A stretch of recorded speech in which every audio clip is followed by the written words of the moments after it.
I know you're tired. I know you're hurting. And I wish I could say something that was classy and inspirational. You can do it! But that just wouldn't be our style. Welcome to Project Reclamation, where you rebuild, re-energize, and reclaim your life.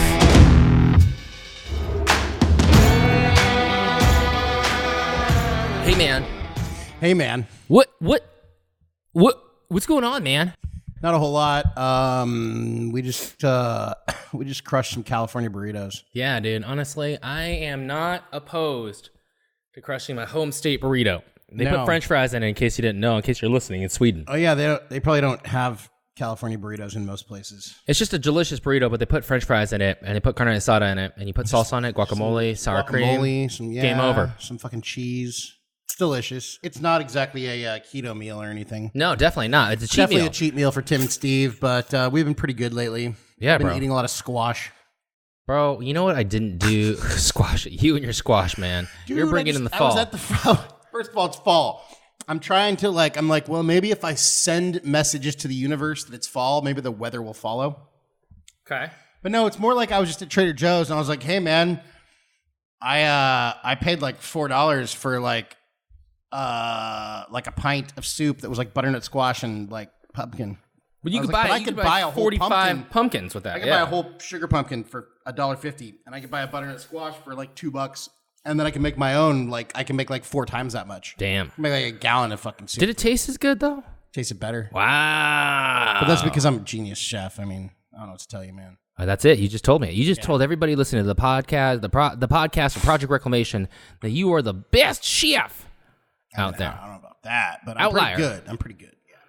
Bro, I can't even tell you how good it is to be back on this podcast. It's been a little bit since we recorded. Sometimes we record a lot in the future. Yes. Because we know we're going to be busy. Mm-hmm. But it is really, really good to kind of see you, kind of touch base with you again. Yeah, dude. Have our listeners kind of hear a better, refreshed version of us. Mm-hmm. And it's nice, man. It really, really is. It is a beautiful day out here. It is. And every day is truly a gift.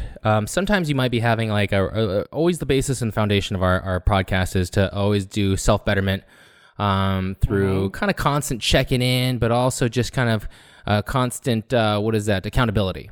And our biggest thing is if you're listening to us, you've obviously taken on that kind of responsibility of wanting to maybe better your life and hearing how other people are just kind of struggling along with you and how you can kind of join the struggle a little bit too, unfortunately.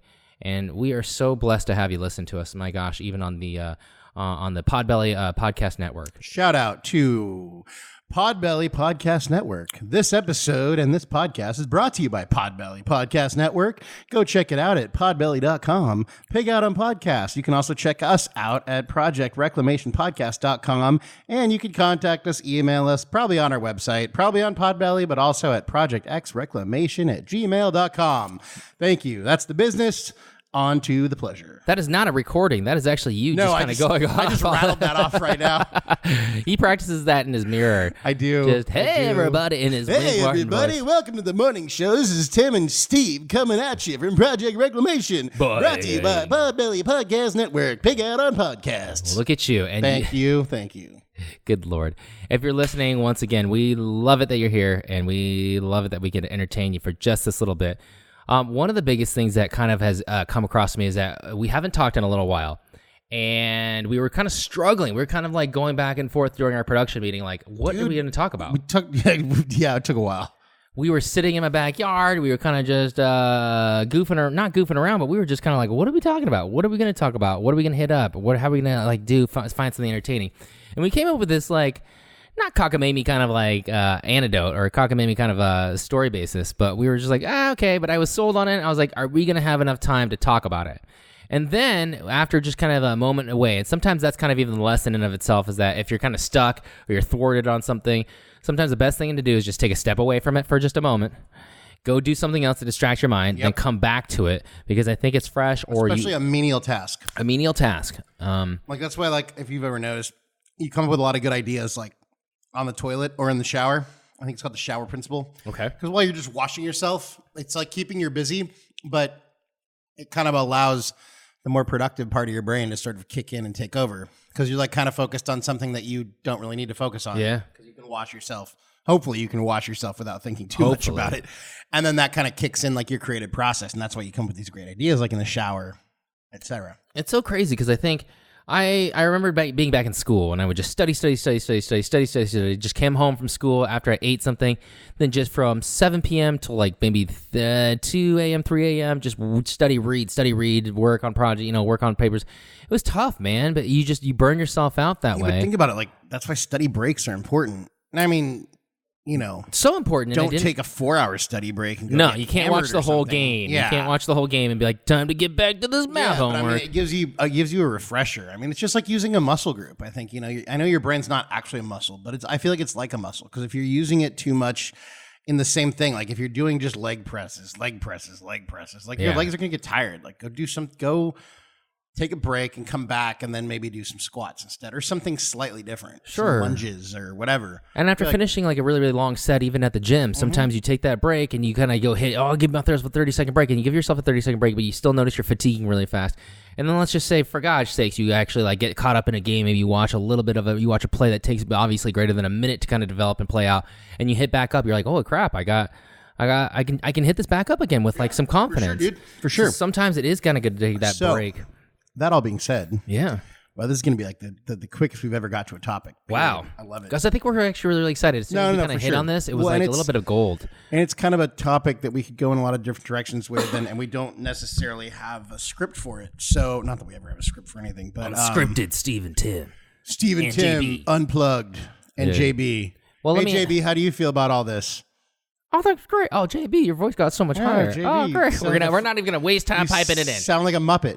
Well, here's something that you and I. Here's something that you and I. It's gonna hit right on the subject. You and I, JB, have known each other for a very, very, very long time, and I would say we've known each other for probably a good maybe 20 plus years. With that being said, when I ask you reflectively to kind of go on this, and this is we're gonna hit on this subject right away, right now. What would you tell yourself as a 20-year-old that you know now? So this is like a subject that many people have heard, but obviously they wouldn't have heard it from Project Reclamation. Maybe Project Reclamation has a different take on it. But if you could look back into the whole history of the glass ball of things, what would you take a look at? And what would you tell yourself now? Like, what are some lessons? And there's not 3 lessons. This isn't the 5 lessons of how you learn. Man. There's so many, but like there are a few that stick out in my mind as a 38-year-old man now. What I would tell myself as a 20-year-old back then. Now, the world was different, sure, back then. It was the 90s, it was the early 2000s. It was whatever year you made it, you were what it is. But maybe if you're listening to this podcast and you could say, hey, man, I've actually never really thought about this. I've heard a lot of people do something like this, but I've had some thoughts on this. Maybe it would actually be really, really good to actually kind of put these down on paper or actually really just take 4 minutes, 5 minutes, 2 minutes, a minute, right? That minute break. And just think about what would you like tell yourself. So what's your first one? My first one is that although I love college, and this is my first go around at college, I don't think that you need college now to be successful. Now, I'm not talking about the LeBron Jameses of the world, the Bill Gates who just went to Harvard and dropped out. Naturally, I think these people have natural gifts. I think these people have natural gifts, and then they're talented in some form or fashion. And I'm not saying you can't ever benefit from college, because I think college, more so than anything, when I retrospectively look back on it, I think college is there not to just make you a professional in your own choice of whatever you decide to do. I think it actually is there to, how do I say this? It's the experience more than the education sometimes. But it's not even just the experience. It's the experience of like opportunity of meeting people that you would never met in the sense where you grow that way. Meaning that if we grew up in a very, very affluent town, or whether or not you and I grew up affluent. Sure. We grew up in a very, very successful town where people could actually really, really succeed from a public high school. You go to different places and you just may not be able to do that ever. It's very true. And with that being said, you get exposed to people who have really, really stuck it out, bore in tooth and nail to kind of get where they are because they really, really have the stars. The first college graduate in their whole class, in their whole family, the first time that anyone's ever left the home, wherever that is, from Salinas, California, or something like that. They finally made it there to UCSB, and they were trying to do things right. Just got out of Gilroy, still smelling like garlic. Yeah, dude. Like your whole family has worked on the farms ever since, whether that be a good thing, or your whole family is a titan of industry, and you want to be the first one to break away to go to an art school. I don't know. But see, art school is a little bit different. It's a little bit more specialized. That's true, but like whatever it was, is that like I felt like that was it. So you could become a better citizen, a better human being in the world. Like that's what you did it for. So you didn't look at people. You didn't look at people and go, "Oh, they're poor," and you associated all these kind of bric-a-bracs with them. Oh, they're this, or they're rich, and then you associate all these kind of bric-a-brac stereotypes with them. That's what I felt college was there for. For sure. For me, for more than anything. But I also went to public state schools. Yeah, me too. I think I learned a lot. I think I learned a lot from the experience of college, probably more than I learned from the actual, education of it. And Sure. just kind of like You grew up as a real individual. being on your own, learning that kind of stuff, meeting people, getting involved in student government, and Sure. getting involved in, partying too much and drinking too much and making bad decisions, but then, crawling out of that hole. Sure. I think I learned a lot from that, but I would agree with you. I think on this topic, I would say, a lot of times, especially if you know exactly what you want to do and your plan is like, I got this plan, I want to be a lawyer. Like you got to go get your bachelor's. You have to go do the A, B, and C's of it. You got to get into a good law school to, get into a good law firm. So like that, or if you want to be a doctor, like then you got to get your shit started right away. But sometimes I would say like a lot of times, maybe if you don't know exactly what you want to do, knock around a junior college for a couple of years. Get all your GEs out of the way. It saves a ton of money, especially if you're racking up student debt to pay for all this shit. And then jump into, the 4-year university after that. Or also I would say like, don't knock the trades. Trades are good. I mean, you Trades can make, great. You can make a shitload more being a plumber or, doing sheet metal or something than you can doing a lot of stuff that you can do with a degree. Yeah. Or like know kind of what you want to do. Like I didn't know I wanted to do what I'm doing now at first, but if I had known, hey, I want to go into medical sales or I want to go into sales in general. I know I need a bachelor's for most of these companies, but it doesn't matter what bachelor's is. Then, maybe communications would have made the most sense for me because I could have communications, at least where I went, it had the least amount of units of any major in the whole school. So that's one where I could have, if I was paying for my own education, which I was blessed to have parents that paid for it, so I didn't have to do that. Thank you, Mom and Dad. But, if I was racking up student debt while I was doing that, then and I knew exactly what I wanted to do, then, pick the one where you can get in and get out as quickly as possible. If all you need is that bachelor's of something. Yeah. And if it doesn't matter what it is, then find the one that's easiest to get and get it. Now, I will tell this to you. So 20 years, if I can look back in the scope of 20 years ago, I think I would say this. I didn't necessarily know I wanted to go to college because I didn't know what I wanted to study. I was just like, okay, cool. I picked my first major because my sister was doing it. And I was like, all right, cool. She just led the way the whole time. I'm just going to choose What was that? Communications. And so I didn't mean to knock your first major. No. Trust me, I knock it all the time right now because I can knock it because I did it and I graduated with one, right? I graduated a degree with communications, right? But I look back on it and I was like, I didn't know what I wanted to do. I just knew that I needed to go to college, like, right? You graduate high school. That was the process. If you're going to pick one out of a hat, that's not a bad one to do because communications can be used in so many different ways. Yeah, I guess. But it was just like, it wasn't like, there are a few myths about college, if you tell me. And I know it now. What are they? I know it now more than I knew it back then.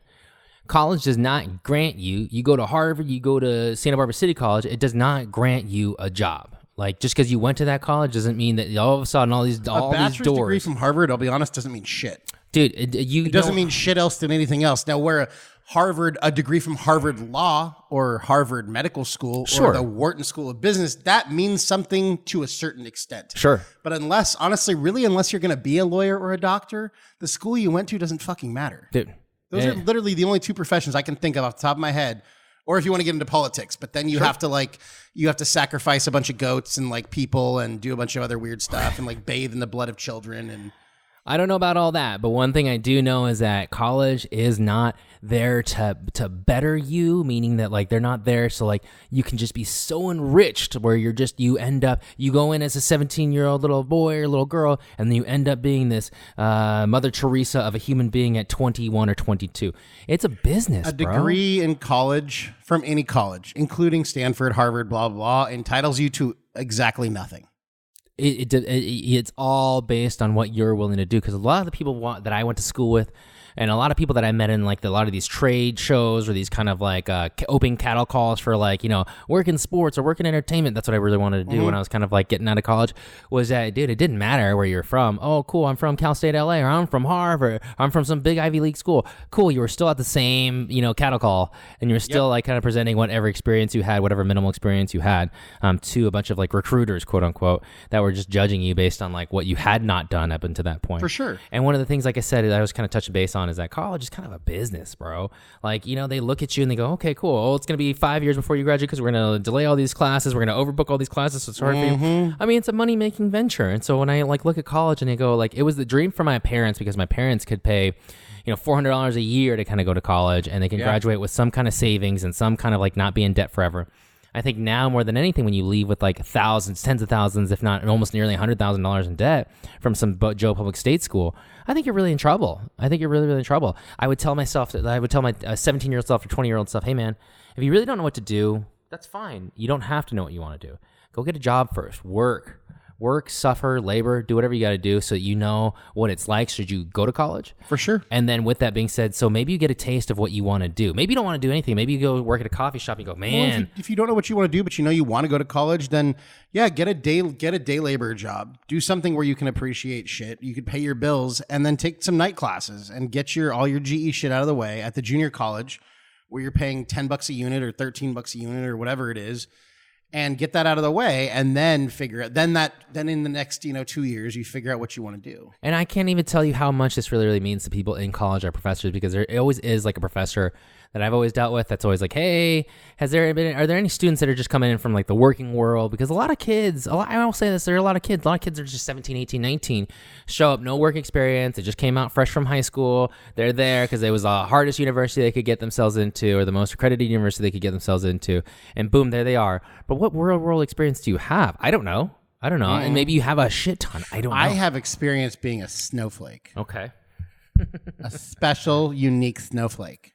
And that's kind of the situation there. So that's kind of like one of the things I would say as a tool, looking back on it, the things I would teach myself when I was 20, that would be definitely one of the things I would do. Well, I feel like there's so many different options now. I mean, literally, like JB and I've joked, and you probably too, like about like YouTube University. I mean, like, dude, I've learned how to do so much stuff on YouTube. Oh my gosh, I've learned and how to switch out some there's pipes so in the much. house. I mean, shit, there's some kid who makes like $30 million a year opening fucking toys on YouTube and doing these unboxing things and like, showing them off. Yeah, there is so many opportunities. I would say figure out what you really want to do. I mean, go, and if you need some inspiration, like especially for entrepreneurial type shit, like go. There's a ton of videos on YouTube and everywhere, but like go digest some Gary Vaynerchuk stuff. Like, sure, his stuff's great, and he talks about like do what you need to do, but don't do what you don't need to do. Yeah. I don't think you'd ever forego your college opportunity. I don't think you'd ever give it back up. I don't think I wouldn't. I would have done probably done exactly the same thing, right? Because you enjoyed the experience. But one of the things I would definitely say is that, man, it's also true, like, and I would say this too, is that when we were younger, when we was kids, but when we were younger, one of the biggest things was that like being a chef to me and to our high school and to our area that we lived in wasn't cool, right? No. Doing trades wasn't cool. Like, you're a plumber. Oh, you used to make fun of, like, not make fun of them, but you used to kind of like look a little bit down with aspersion. You didn't look at the guy who's running his own plumbing business and say, that guy really made it. You'd be like, well, he's a garbage but man. The funny thing is that dude may be making high six figures. Plus, easily. He owns his own business. He's accountable. Knows a little bit more about business school than you do. Yeah, has some freedom. While you may be trying to apply to Wharton School of Business, he was getting the School of Hard Knocks School of Business going on. And in fact is that if we're talking about it, more than likely they had a successful business because that's Jim and Double J's plumbing. You know what I mean? You mentioned chef. I mean, look at chef now. I mean, chefs now are like rock stars, man. Dude. And like you think about this, like photographers or something like that, or same people thing, who man. Rock stars. Yeah. And you're like saying, okay, is it just the whole like look at me movement? Maybe when you look at people like Casey Neistat or Peter McKinnon, these are guys who are like big influencers on like YouTube and stuff. And I mean, these are guys who I don't know. They might have degrees. I'm not sure. They were probably doing other stuff. I don't really know their history, but both of these guys are just dudes that picked up a camera. I think Peter McKinnon was working at like a circus or some shit. Maybe. He was like scooping up elephant shit and he was like, fuck this, I'm out. But yes, I mean, these are guys that just picked up a camera and like learned how to do some shit. And then they jumped on the whole, vlogging thing at the right time and made it big. But there's just so many different opportunities. There's more opportunities now, of course, because there's more venues now because the world is changing now. Well, it's interesting. I was talking to my grandma, she grew up in Germany and Germany's always had a very strong, they have a strong push towards the trades. It's like you can go to business school or you go to one of their trade schools and you become like a tailor or a plumber or whatever. And then once you do that, you can continue on and become a master tailor or a master whatever, which is super cool because then, you can be like a master plumber or a master something. And some of these trades are like, dude, they make a ton of money, man. And it's like a welder, dude. As a welder, you can make a ton of money. I think that's also kind of telling into the problem too, that And it's easy for me to say this. Don't always just chase the money, right? Like, that's another thing I would say. Just chase your interest, right? For sure. So it's like, you know, and I know everyone's heard this before in some degree. Oh, do what you love, and then it's like never working a day in your life. That's bullshit, dude. And it's like, work is work, and work should be work, because work is labor. Like, it should be a labor of love. You know what I mean? When you do something, right, you should have to be under like some type of gun of some sort, you know, to kind of be like, oh, dude, I want to make this perfect. Because if left to my own devices, I would still try and make this perfect. But left to like it being for somebody else, and somebody else like use their hard-earned time, money, whatever, to help support my business, I'm gonna do the very, very best that I possibly humanly can, because that's the best I can do. It's like, great, you know. But I would just say follow your love, follow your yeah. And it's like, okay, great. I didn't know I want to go to school, but just go into the best school you can. Okay, but instead of that dogmatic thinking of just like, what do I want to get my degree? A, B, C, A, B, C. And then you get your degree in something that doesn't qualify you for shit, except for being a professor in that same fucking whatever. Dude. And that's not a good choice. You know what I had is that when I graduated, I was like, yay, great, yeah, graduated, woo. Then of course that whole sinking feeling is, now what? What do I do? Oh my God, the world. Is the world going to open to me? And you know what I realized is that, you know, I couldn't get a job just based on my degree, because one, it was no one knew where I came from. Like, it was a great school on the East Coast, but on the West Coast, when I tried to come back to it, people were like, okay, great. Now everyone's got them. And now everyone's got them, dude. Everyone's got them. That's like, it's like that whole weird thing about like this whole push when college became more whatever, it was like a business. At more some than point, like, maybe when you and I were young, it became this thing where like everybody needs to go to college. But just like anything else, the more you flood the market with something, the less valuable that something becomes. True. And then people are now like, hey, you know, like you look at people, God forbid, but there's some individuals out there that have just all the experience in the world because they experienced a hate crime or they experienced a world tragedy of some sort, and then they have that experience. So people just grew up in a shitty space, or you know, grew up in a shitty space, but somehow rose above it, or was you know, we're working hard to get it above it.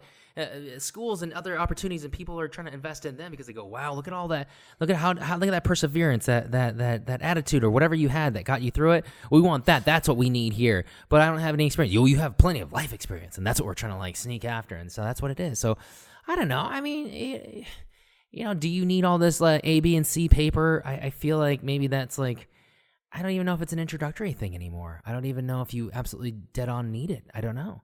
But there's so many different things you can do depends. to like occupy I said, certain spaces. There's certain jobs where you do need that bachelor's of something or a something of something. So do what you need to do to get that if that's really what you want to do. What's another lesson? My other lesson would be, I would say, don't live now for the 40-year-old version of yourself, because otherwise you're going to waste 20 years of living. Yeah. But I would also say be responsible and be accountable. How many times have you... I wish that I had been more responsible and more accountable with some of the ways that I've managed money and some of the ways that I've managed a lot of things in my life. Because sometimes you get too comfortable. Sure. Or things are just too easy. Like, oh, I don't have to save money. I can not save money. But, you know, then you find yourself where, hey, you know, I could have like hundreds of thousands of dollars saved right now, but I don't. So, yeah, I would say that's probably an easy one. I mean, there's not a whole lot to go into with that one, but sure, that's one of them. I think another one would be, you know, have a plan. Try to stick to that plan, but I would say reflect and analyze regularly. Like, all right, I do want to go to school, so this is what I do. So you go to school. So then, you know, once a quarter, twice a year, like just reflect. Like, okay, is this still what I want to be doing? Do check-ins. Do personal self-check-ins. Check in with yourself. Like, is this still what I want to do? Because sometimes, you know, what you want to do at 18 or 19 is going to change. Like, you're not necessarily, like, you're a dumb kid at 18 or 19 when you enter, if you're going into the workforce or college. When you do that, like, you're a dumb kid.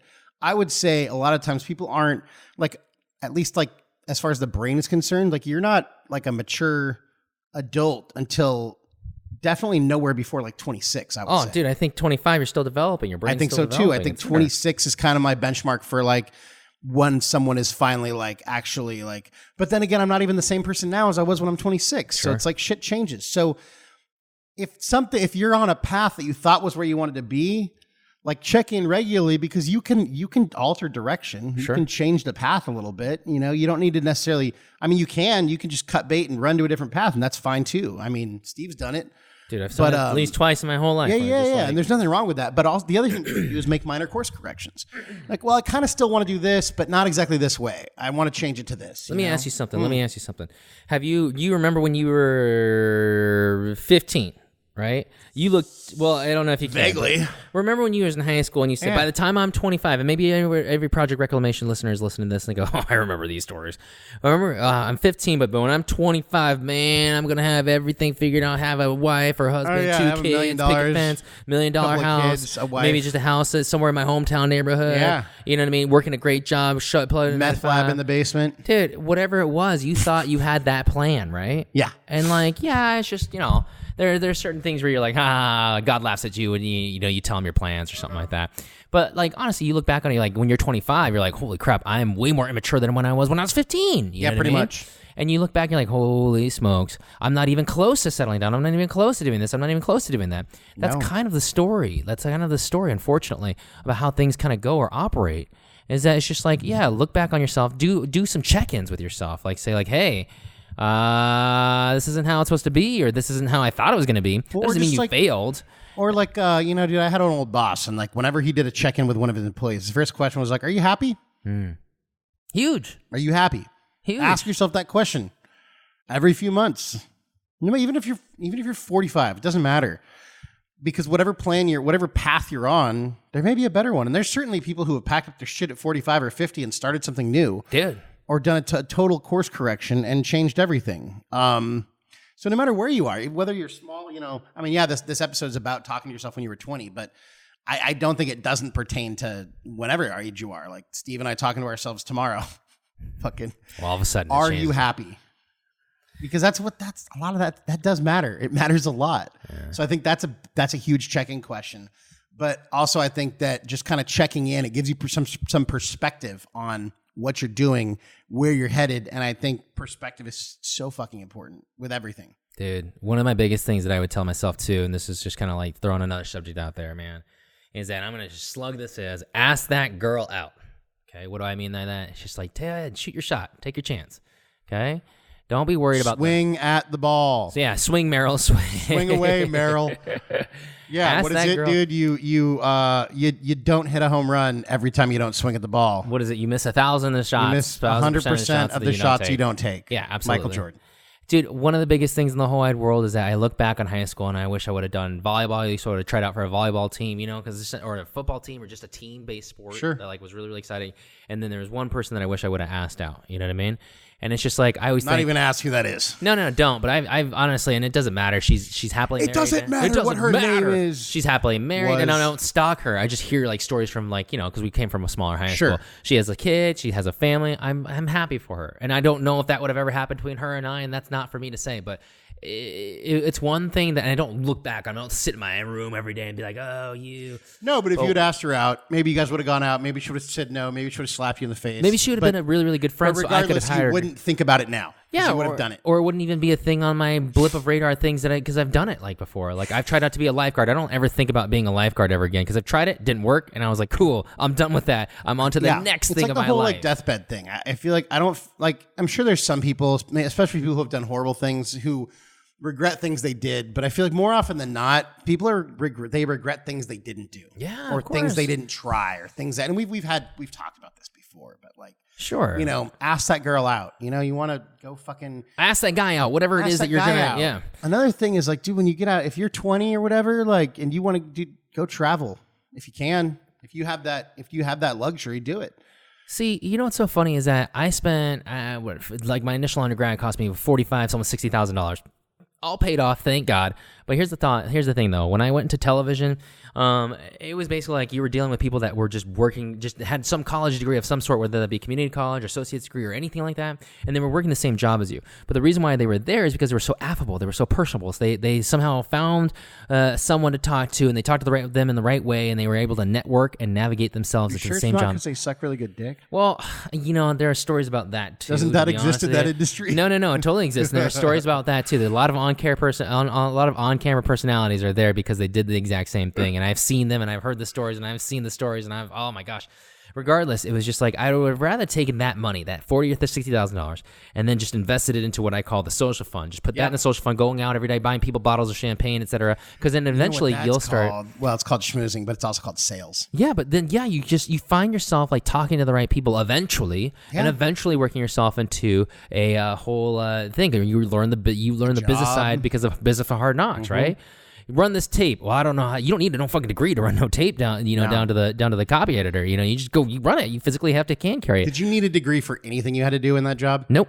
No. You just needed to be a really, really cool person. Right. Yeah. And I think if you spent $60,000, you could learn something about being a really, really cool person. Whether that be and you definitely, I think you learn a lot of social skills in college. Sure, absolutely. I mean, you kind of have to try pretty hard not to. And you learn stuff to talk about. I mean, like if you have a similar background, like the University of North Carolina, and somebody else, like you work with that goes to the University of North Carolina. But to run tape or make some person's coffee or fucking make a bagel run, like you didn't learn anything in college you needed for that job, except for maybe some of the life skills and some of the social skills, which, as you're saying, you could have spent that money on elsewhere, schmoozing and networking, et cetera, et cetera. Yeah, but it's like the same deal too. It's like traveling, right?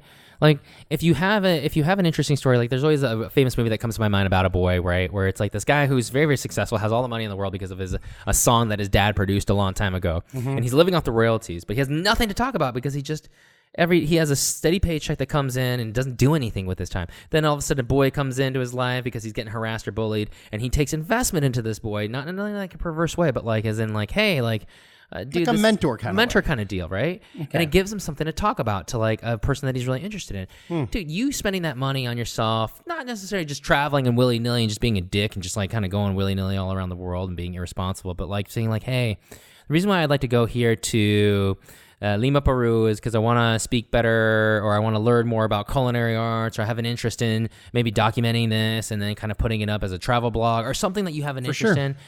I feel like that gives you so much credo as an intellectual or an interesting, I should have said that, it is an interesting source of information or a personality.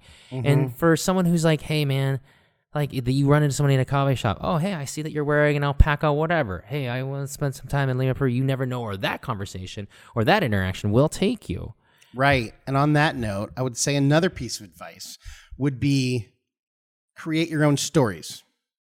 Tell me. Whether it's you're going to Peru, I feel like there's a very, and I don't even know I don't know exactly how this goes, but there's a very quintessential Peru. Like I hiked Machu Picchu, I chewed on some coca leaves, and I learned so much. That's fucking generic as shit. Yeah. Like branch off of the story that a million people can tell about their fucking Peru trip and come up with your own fucking story. Yeah. Don't like. I ran in a motorcycle and I just started driving.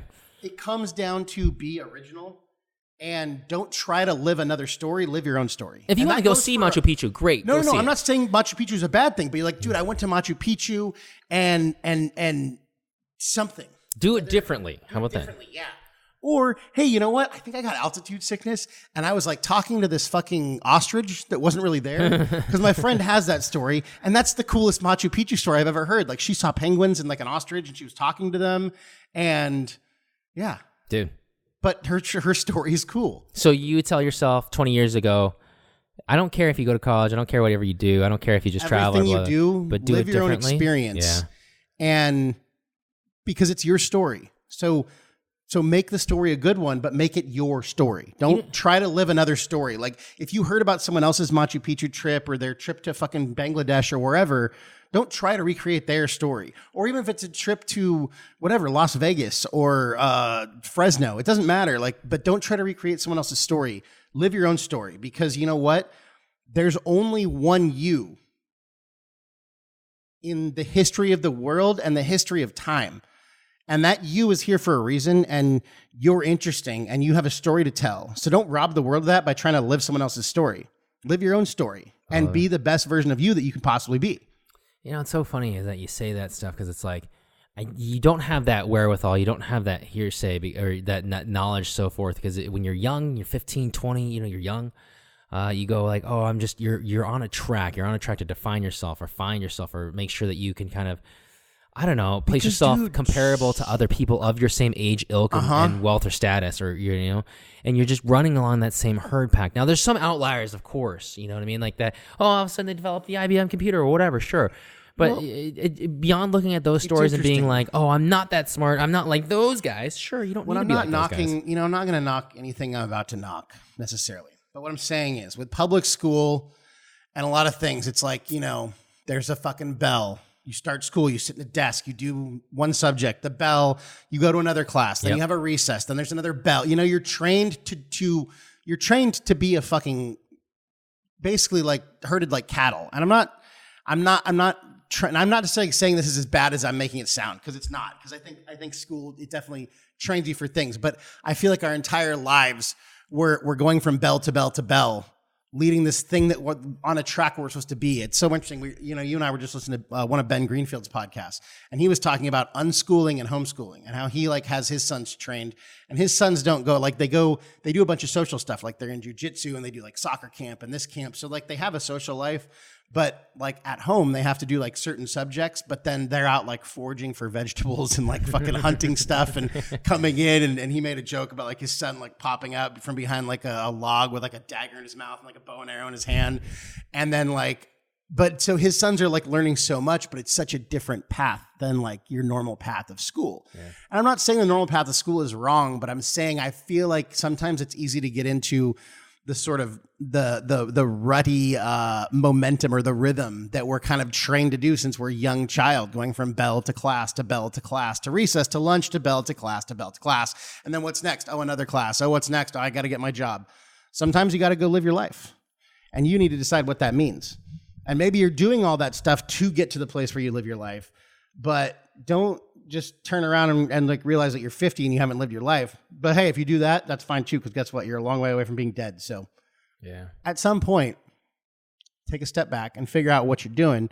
Do that self-check, do a little analyzing, and go back to the whole, hey, you are the only you that we're ever going to have in this universe, in this world, in this time. So be the best version you could possibly be, whatever that means. What's so funny is that people always say, you've heard this term before, life is short, life is short, life is short. And it almost forces you into just kind of doing something just for the sake of it. Life is short, so keep being a drone. Yeah. Don't stop and think. You don't have time to stop and think. You don't have time to be an individual. Just keep on doing, keep the process, just like keep on going on, just keep on the next step of this, the next stage. That quote was invented by people like Dick Cheney and the Clintons, who just want everyone to be fucking human cattle. Okay. I don't know if that's what they ever said or whatnot, but I just picked the two most horrible people I could think of. Okay. Pol Pot, Mao Zedong, Hitler. Whatever. Sure, yeah. They're all the same, dude. They all come from the same cloth. Regardless, I think one of the biggest things in the whole wide world is that I would definitely tell myself, 20 years ago, is that I think you do have to go through the losses to know what you really, really want, to sift out the stuff. Because I still didn't know what I want when I was like 17 or 15 or 20 even. You have to embrace the suck, and you have to feel the suck. Yeah. But I think one of also the things is that after you embrace it, it's kind of like, I think I needed more time to kind of just check in with myself to say like, hey, what is it that you're trying to do now? I don't know. Well, then do you still keep on doing the same thing that you're doing, kind of just rutting your time for like another year? Or do you have like a goal? Everyone always says like, oh, write down your goals for 5 years, 10 years, all this other stuff. Well, I think if I wrote down my goals like when I was younger and I wrote them down for 5 years or 10 years in the future, they'd be so drastically different, because I think it'd be like, oh, definitely work for a newspaper. Well, cool. The newspapers are gone. You know what I mean? Checks, because you change your goals. Yeah, no, that's true, and that's totally true. That's why you always have to kind of do updates here a little bit, and that's definitely what we're preaching to right now. I would also say this is that like when you have to chop your goals into a hell of a lot shorter than 5 years, because if you have a 5-year goal and you haven't broken that down into smaller steps, then that's like, I'm going to walk somewhere that's 1,000 miles away and I don't stop to figure out if I'm heading the right direction. True. Like, you have no direction towards that fucking like endpoint at all. God, I think I just... So that's another thing I would say is like, write down your goals, but check them often. But also, if you have a 5-year goal, like break that down into what you need to be doing every week to get to that 5-year goal. Can I just say this too? Golly, and this like brings up something that's so crazy, is that like, if you create a goal for yourself, keep it close to your vest. Like, you don't need to tell everyone about it. Tell the people that are closest to you if that's what you want to do. Sure, your mom, dad, family, best friends, all that stuff. Gives you more accountability. It certainly gives you more accountability, but one of the things I had when I was kind of going through the television or entertainment world, especially with sports entertainment, is that there are 10 million people that want your job. And yet you have your job and you're lucky enough to have it. Don't think that you're indebted to it or you owe your whole life to it, but just say, hey man, I have this job. I'm very, very lucky. I'm going to do the best that I can with it for as long as I can, how I can. But one of the biggest things though too is that if you have a dream, and you're the only person that shares it. Because sometimes my parents didn't share that same vision with me. They're like, "Oh, son, I don't know. It's gonna be really, really tough. It's gonna be really, really difficult," and they don't see it. Maybe you want to be a country music star like our friend JB. You know, sometimes you got to put all your chips in. You got to move. You got to sell off everything. You got to move out everything you last own. You got to cut off sometimes communications. You're going to say like cut off a pinky? No, but you just want to buy into this dream so much of yours. And so sometimes I would say this is that if you do have a dream, and if I could tell like my younger self this, if you do have a dream, it's like, okay, cool. Work with it. Don't buy into what other people are saying, like, oh, that's going to really, really work, or that's been done before. That's, not going to work out in your best favor because it's really, really difficult. I would just kind of cast all that stuff to the side. And I would say, check in with a few people, though, just to litmus test it. Sure, okay, I'll give you that. A few people that you trust. Like, I've always talked to you. I've always talked to you. You have to agree with them, because I might tell you, Steve, that's a fucking horrible idea, and you do it anyways, but at least you checked. Yeah. Because especially if what you're about to do involves selling off all your shit and then, cutting your anchor off and sailing to some new place or whatever, like, I would check with a few people first before you do anything too drastic. But ultimately, make your own decision. Yeah, I would definitely say that. Well, give me something else. You got anything else that you would tell your younger self? Express gratitude. Oh, this is huge. All day, every day. Gratitude is the key to perspective, and perspective is the key to everything. I feel like when you're young, you thank everyone for everything because you don't have nothing. Well, you do and you don't. You also think you're, especially you think you're invincible, untouchable. I feel like we were raised in a way where I don't think we necessarily felt like we were entitled to the extreme. But I feel like you still have a sense of entitlement. You think that especially you go out to college and then you come out and you think you have something to offer to the world. Well, guess what? You probably don't yet. Not yet. You will, but you don't yet. And I think that expressing gratitude and figuring out how to really not even expressing it's important. I feel like we were good at that. I don't think we were well versed in practicing gratitude. Sure. And I'm talking about writing it down, every day. What are you thankful for? Because there's I failed the class. I didn't get into this class. Like, no, you are in college. You have so many things to be thankful for, and we all do. I mean, if you have all your limbs, you have something to be thankful for. If you don't have to, worry about getting eaten by a lion when you walk down the street, you have something to be thankful for. Like, we all do, and I feel like we live in this society where we're pushed with all this negativity, and we don't focus on the positives. We don't focus on the things that we have to be grateful for, and it's such a huge deal. And I think that writing it down and expressing it to yourself and really making it kind of a regular practice is huge. Oh, it's so huge. Because I think it also allows you to kind of check in with yourself and say like, hey man, this is what's kind of really, really going well for me right now. And I think you can retrospectively look back, even if you write it on a 3x5 card and you put it in your wallet, you can always kind of retrospectively look back and say, put it on a Post-it note, write it on your whiteboard if you have a whiteboard or chalkboard. Golly, I can't even tell you. I wish I could like kind of talk to that. It's so funny. I always think about that Shawshank Redemption sign, that one scene where it was like Red's kind of going up for his last parole hearing, and he's like, what would I tell that kid? What would I tell that 20 years ago? And he makes this huge poignant remark about his current state, and he says, oh, how much he's probably wasted his life or wasted all his time, and I wish I could talk to him. Mm-hmm. Think about this. For today, if you're listening to this podcast, and you may agree or disagree with everything we said, that's awesome. That's awesome because that means you're thinking about some of the stuff that we're saying, and it's actually kind of hitting you on some level on how you would change.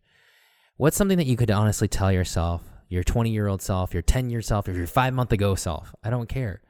About a breakup or about a loss of a job or maybe the changing of a job or the moving to a new place. Would you say, hey, man, I really wish I would have bit my tongue, or I really wish I would have done this sooner, or I really, really wish I would have, I don't know, had more of a thought about this before I actually kind of gave it all away. I don't know.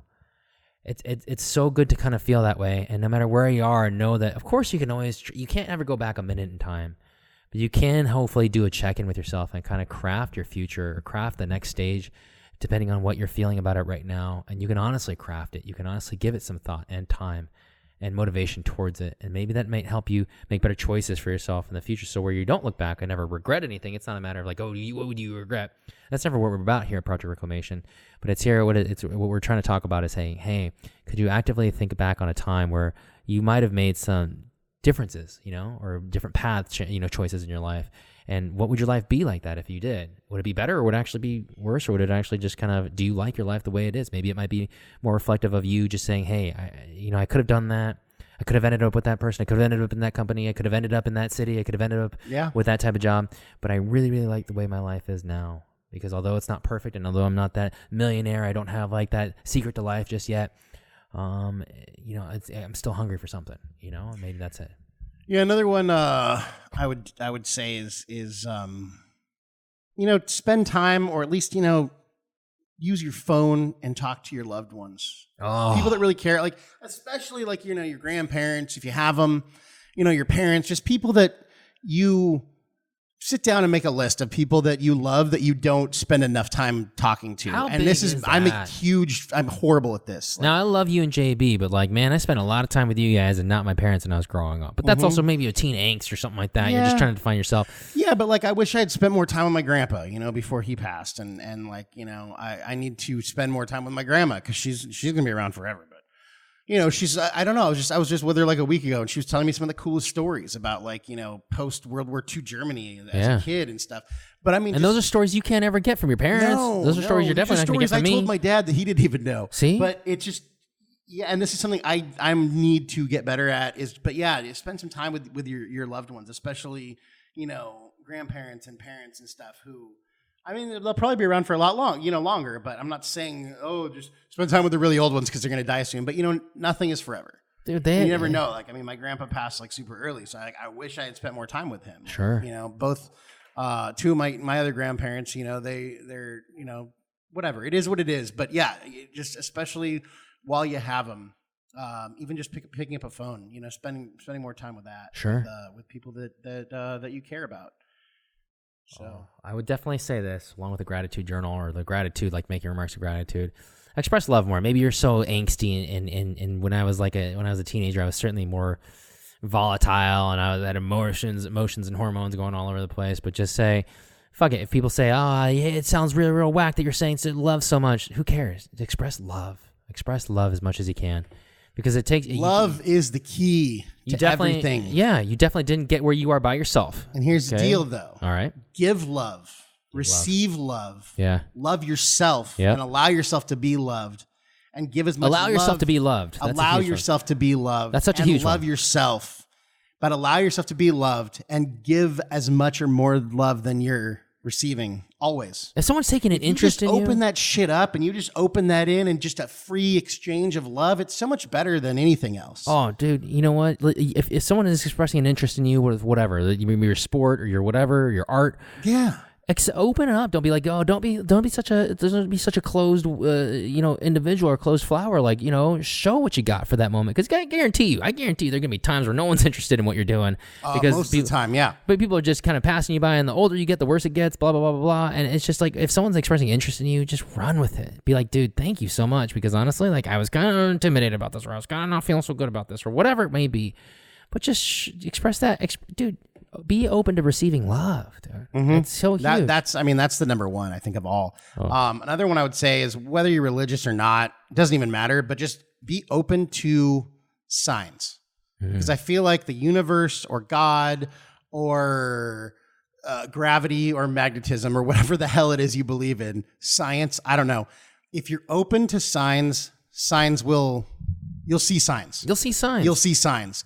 And the signs sometimes they're subtle, sometimes they're not, and sometimes they're screaming at your face. And if you're not paying attention or you're not open to signs, then you're not going to see them. And I've missed plenty of signs in my life, but then whenever I've actually paid attention and I've kind of paid attention to signs, it's never been a bad thing for me. Sure. Dude, I love it. Yeah. So in closing, I have a few quotes from songs or movies that I would definitely reiterate to my 20-year-old self. All right, go ahead. As I reiterate them to you, Steve, and to everyone listening. My first one would be from the movie Broody. Okay. You ain't got nothing to prove to no one except yourself. Damn. Because that's the truth, man. That is truth, man. And you know what? If you can't prove something to yourself, then you're not going to prove to anybody else. That's damn true. But yeah, you don't always have to live by other people's, you don't have to prove anything to anybody. I mean, occasionally you do to get that job or, if you're at the NFL Combine or something, sure. but ultimately, you really don't have to prove anything to anybody but yourself. And that's where you need to start because you're not going to be confident to prove anything to anybody else if you can't prove it to yourself first. True that. My second one would be Taylor Swift. All right. Shake it off. Sometimes bad shit happens. Sometimes stuff happens that makes you angry or mad. Sometimes you just got to shake that shit off. Yeah. And then following that one is from the movie Frozen, which I've never actually seen, but I've heard this one before. Let it go. Sometimes shit happens. You got to shake it off and let it go.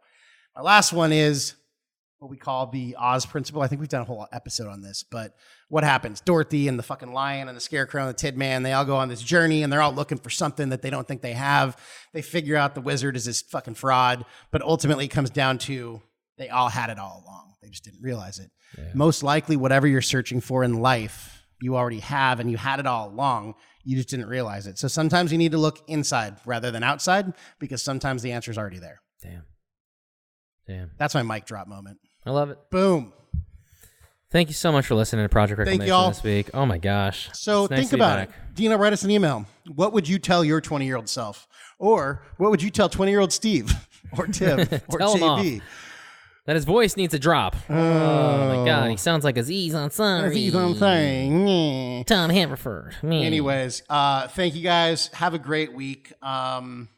Be good. And that's about it. Thank you, Podbelly Podcast Network. Always. Shout out to all those shows. What are some of the ones on? What was the last one I listened to? I don't freaking know. They're all so good. I don't even know. So good. Well, I was listening to Ectoplasm and that was good.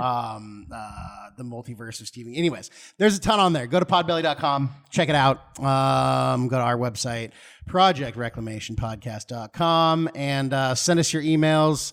And who knows, you might get some. Anyways, that's it. Thank you guys. Have a great one. Bye. So what I believe you were trying to say is thank you.